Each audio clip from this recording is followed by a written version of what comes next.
katika kaunti ya Elgeyo Marakwet. Nayo Afrika Mashariki imesalia kimya kuhusu uchaguzi wa Tanzania uliovurugwa baada ya maandamano na uharibifu wa vyombo vya kupigia kura wiki iliyopita. Amejiri zaidi ya saa 24 baada ya Rais Samia Suluhu Hassan kutangazwa mshindi na tume ya uchaguzi nchini humo. Kufikia Jumapili ya jioni, ni mwenyekiti wa kamati ya Muungano wa Afrika aliyekuwa amempongeza Suluhu, huku marais wenza wa Jumuiya ya Afrika Mashariki wakisalia kimya. Winfrey Owino na taarifa kamili. Ndani ya siku 5 zilizopita, suala la uchaguzi wa Tanzania limekuwa mstari wa mbele kwenye vyombo vya habari na pia mtandaoni. Hii ni kufuatia maandamano yaliyozuka nchini humo siku ya uchaguzi na kusababisha uharibifu wa vyombo vya uchaguzi na mali ya umma, huku serikali ikidhibiti vyombo vya habari na matumizi ya mitandao, jambo ambalo lilitatiza usafiri ndani na nje ya taifa hilo. Kwa hivyo wamebadilisha matokeo kwa maslahi yao wenyewe.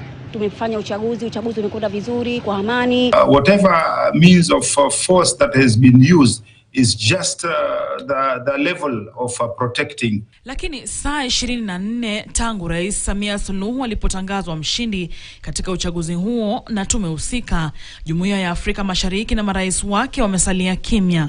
Hata hivyo, kufikia jioni ya leo, ni Rais wa Somalia Hassan Sheikh Mohamud pekee ndiye amempongeza Suluhu, akisema uchaguzi huo unaashiria imani ya wananchi katika uongozi wake. Jijini Addis kule Ethiopia, mwenyekiti wa Muungano wa Afrika Mohamud Ali Yusuf amempongeza Rais Samia baada ya kutangazwa mshindi, akiwarai wananchi kudumisha amani. Kumekuwa na kimya miongoni mwa marais wa Afrika kuhusiana na uchaguzi wa Tanzania.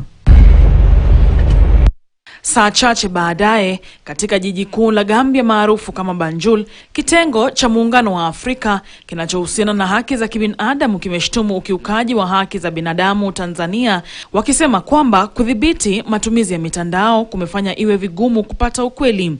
Hivyo basi, wameonya Tanzania kwamba wakiendelea watakuwa wanakiuka sheria.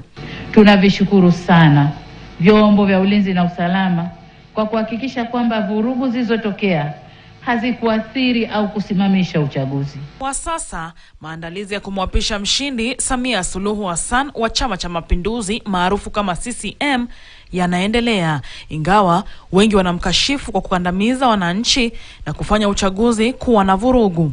Winfrey Owino, KTN.